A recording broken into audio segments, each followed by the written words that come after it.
I'm still in America, the part that is warm and has blue skies, the part where one city follows another, and another, and another. I'm driving through Southern California, direction LA. You know you're getting close when you see bright boulevards and palm trees everywhere. And when your cruising hits a traffic jam, you know you have reached Los Angeles.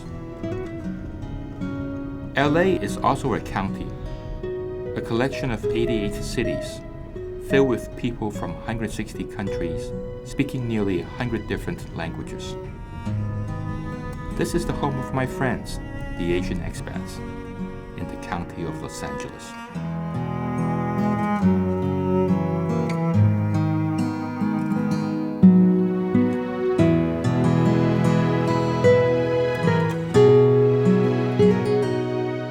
I take the exit to Santa Monica. The story has the beginnings of a B movie. The car approaches an ordinary house. Dogs bark. Police sirens scream. I knock. The man in the bathrobe is a media mogul. But right now, he's held captive by a little guy who won't eat his breakfast. This is a typical day in the life of Manish Gupta. Manish's home holds the evidence of a glorious past as a top journalist from India. It's also evident that the home lacks a woman's touch. The explanation is simple. Manish is divorced and has joint custody of Kartik. To get away from LA traffic, Manish chose a place close to school, but the daily routine is still full of hold-ups. Come on, quickly. This is life every day in America. You're running around. Only this one. Quickly have your breakfast, then I'm going to have mine.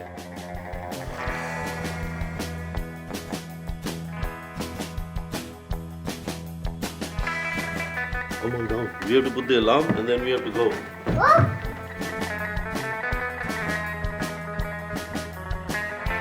One, two, one. Three. Let's go. But even with the LA rush, thoughts of India are not far. He calls a nephew in Delhi. Hey Momo, sorry yaar, we couldn't be there for your birthday, but we want to give you our best wishes, lots of hugs and lots of love. I hope you have lots of fun. What do you feel like now that you're 10 years of age? Bye bye, we'll see you soon in India, okay? Bye.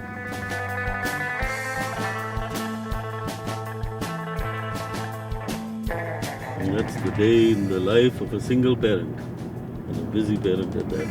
In Los Angeles, if we didn't live this close from the school, it would take us hour and a half to get to school. A lot of parents have to do that, and it becomes a big nightmare. All right, let's go to work.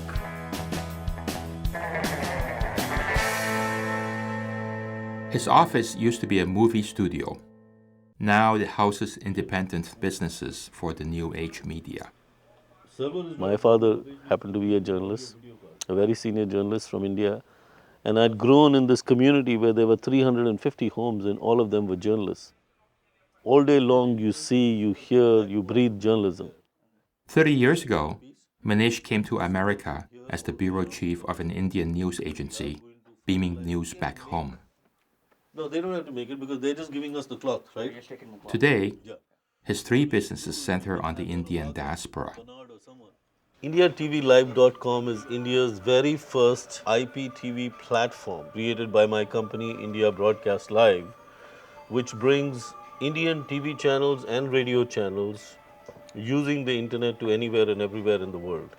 I've always been an Indian at heart, and very strongly so. In the 20 years in my profession and my trade, I always kept one foot there and one foot here. Manish is not the only one with legs across continents. Akira Ogasawara had for many years split his time between the US and Japan. Last year, he planted both feet firmly on American soil when he won the US green card lottery. This gave him instant permanent residency in the new country, but led to serious repercussions back home. My father is 82. Mother is 77. I do have two actually brothers. All of them are men, but none of them are really taking care of them. So I got really, I feel like ashamed. So yeah.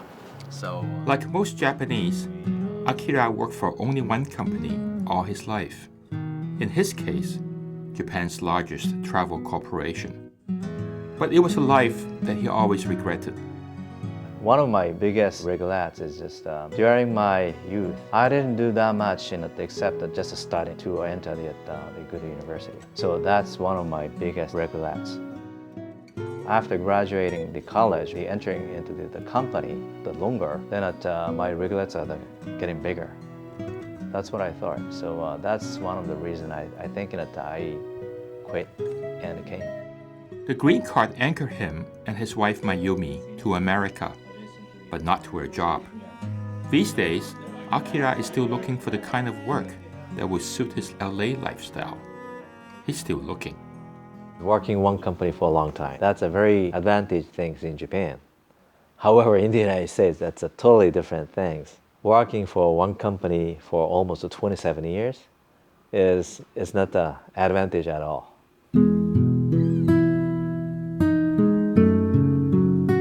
The light is spectacular in Southern California. In 1920s, the movie industry moved here for great daylight. Since then, Los Angeles is synonymous with the glossy film and music industry, a place where movie stars lead equally glossy lives.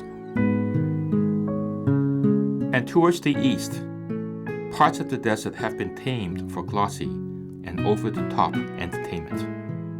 Though not technically in LA County, Las Vegas is very much part of any visitor's itinerary. I took the short drive to Vegas because Juliana was in town. Juliana Chan is one of those people who fly in and out and do the most unexpected things like bake cookies. I go bake the cookies. In a town where card manipulation can get you into serious trouble, Juliana got the recognition as a living legend of the international magic world.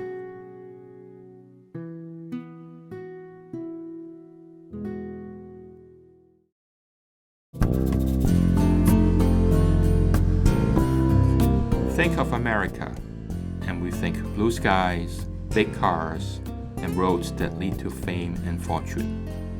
The kind of America shown in movies, the kind of America that fuels our dreams. But what's the reality? I search for answers among my friends, the Asian expats. Access granted. Okay, Please I'm enter. coming in. When I asked Juliana Chan, the magician, to teleport me, I didn't really have this in mind. Turn left.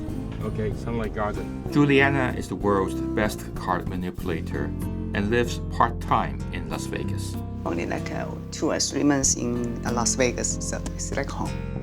She's an extraordinary entertainer, known in the international magic circuit for her card manipulation or sleight of hand.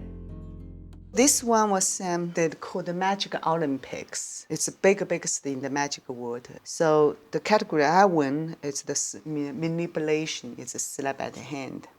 So they have 9 years and nobody won this prize. So I come to the first woman in the history, and of course the first Chinese in the heritage to win this prize.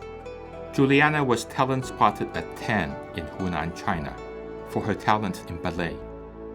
They turned her into an acrobat.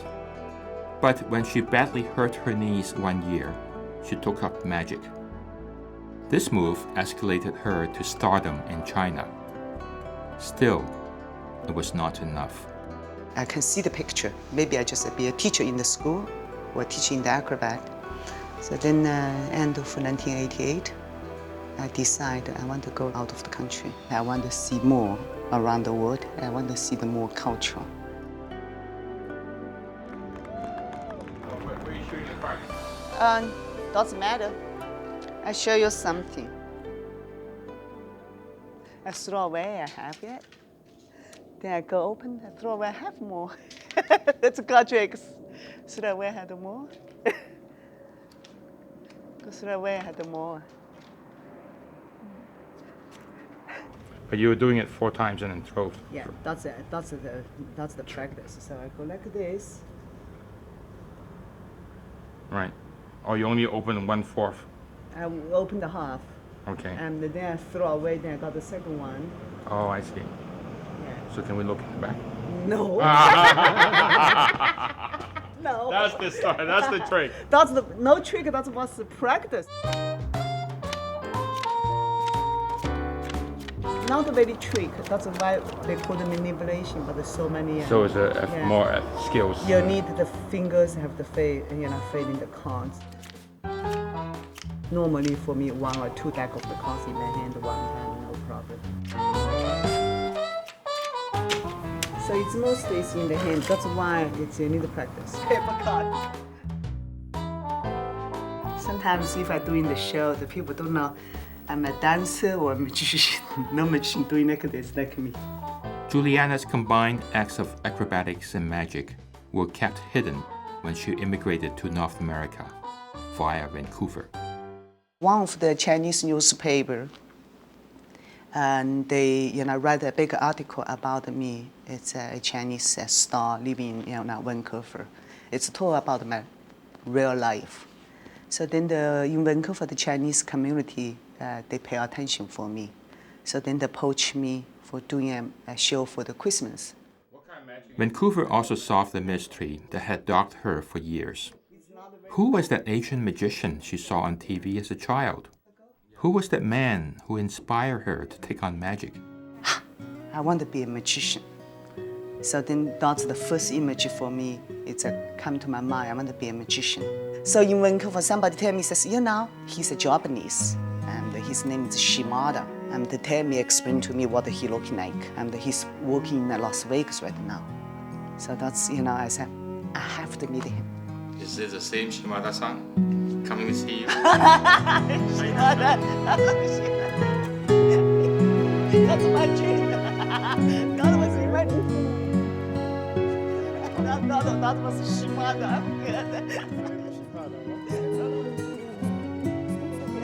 I'm really good. Thank you. When did you first meet Juliana? I think the Magic Castle. No, in Las Vegas. Oh, in Vegas, was it? When you was in the show in Sprush. Oh, I struggled so much, to become where I am.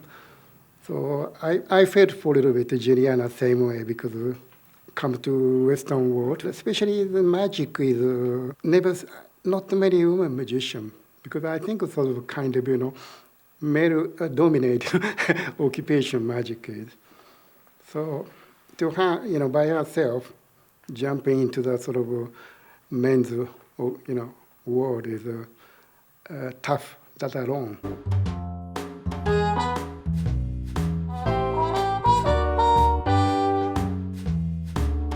First of all, I look in the mirror, and it doesn't matter about how many years I live in the Western country. I am a stay Chinese. I'm stay Oriental face. Doesn't matter about the tuxedo or how sexy looking like a Western girl. I'm stay Oriental. Las Vegas can be a spectacular place, especially at night when you no longer see the personal struggles, only the act. The light of Las Vegas is a crowning glory. Ladies and gentlemen, in this booth right here, we have a living legend in magic.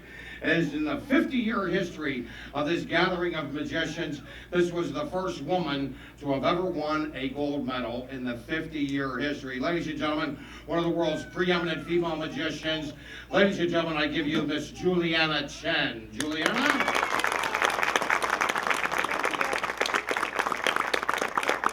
We love you, Juliana.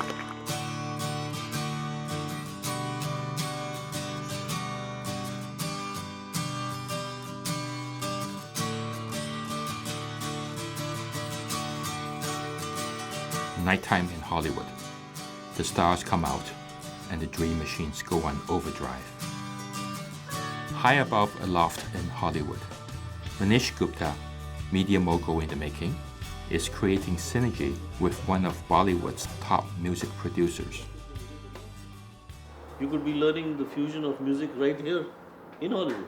After years as a hard news journalist in Washington, Manish received an offer from a business partner. He said, well, how would you like to expand and not just include news but go to sports and entertainment and Hollywood? And I think he got me. This will be a one shot at exposing India in totality. Drink to that. I will drink to that. Jonathan. Distances has been dissolved. I don't think there are any distance anymore. It's such a cross culture because whenever we showed India, If you have the zest, if you have the zeal, if you have the passion and desire, you can make it. And I think in my own small way, I'm no media mogul in America, but in my own little way, I've succeeded. And I'm here today with enriched with a lot of experience, a lot of expertise, fortunate to be in two of the world's biggest markets in my industry and profession. And my desire is someday, if all goes well and I can work that out with my ex-wife for the sake of our son, is probably to go back home. To be back with your parents?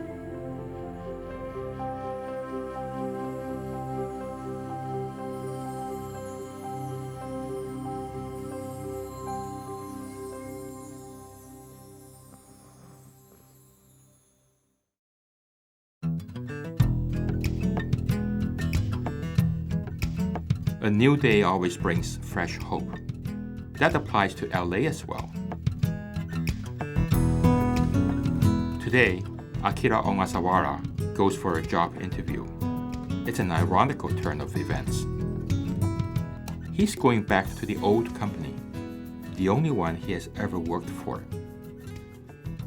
But today, he puts on a pink shirt, a little act of rebellion. I'm working with JTV right now as a consultant. It's good for me because you don't have to work every day or you can work at home.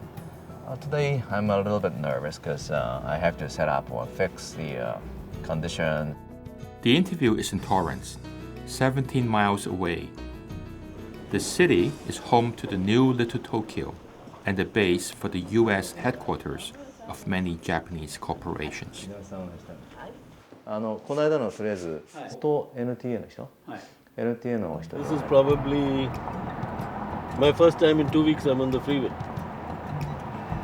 It makes me so happy not to go on the freeways in LA. I used to be on it every day, twice a day.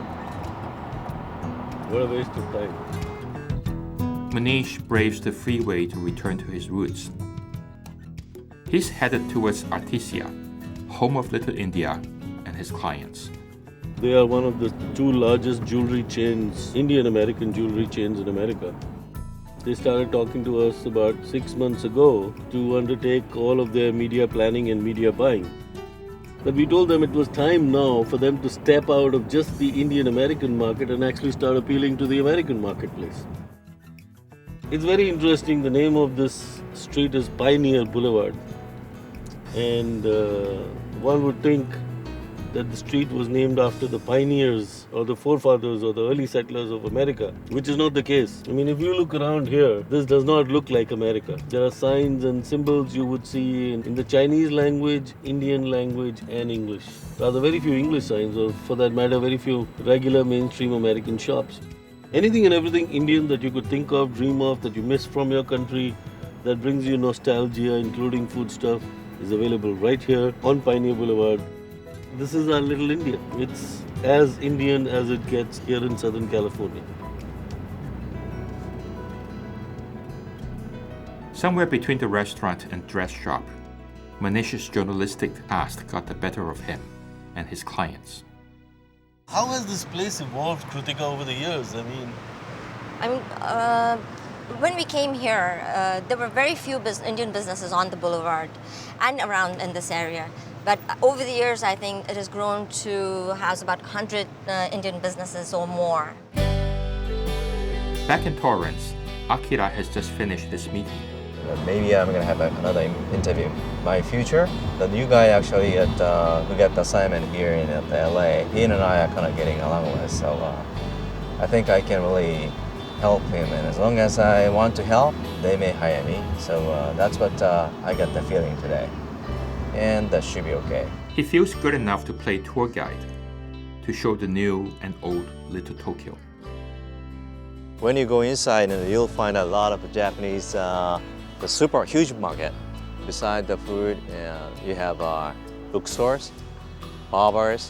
Maybe barbers are Japanese, so that you can really have the Japanese style inside. So you can walk in there, it's like Tokyo. Little Tokyo, maybe in a small place. As a contrast, Akira showed me the original Little Tokyo in the heart of the city and in a state of renewal.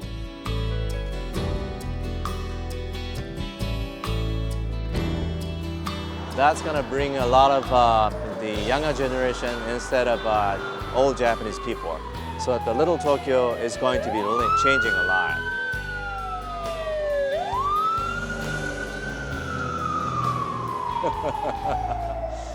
I love living in Las Vegas because it's have a lot of work, and also the image for me, it's all show business, the top show business in here. But in Canada, I feel it's the home. Every time when I'm walking to the airport, Vancouver Airport, I feel, oh, this is the home. Bye-bye! Juliana has a green card, but it's only for convenience. Today, the Grand Lady of Magic returns to her real home.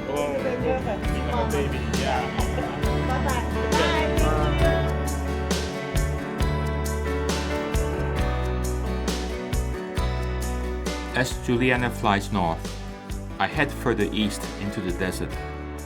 No people, no water, no palm trees. This was probably how it was before. Los Angeles was built by successive waves of immigrants from everywhere around the world. Even the palm trees were transplanted from elsewhere. Today, those same palm trees are dying of old age and disease. Slowly, they will be replaced by a different kind of flora, creating a new look for the county of Los Angeles.